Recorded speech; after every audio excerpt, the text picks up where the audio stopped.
একটা গান শুনতে চাই চাই চাই চাই। তো আমি গান আরেকদিন শোনাবো, কারণ হচ্ছে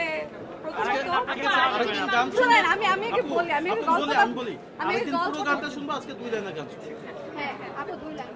আমার তো কোনো গান মনেই আসতেছে না। জাতীয় জাতীয় সঙ্গীত কেমন করে গাই? এই যে ওনারা বসে আছেন, ওদের তো দাঁড়ায় যেতে হবে।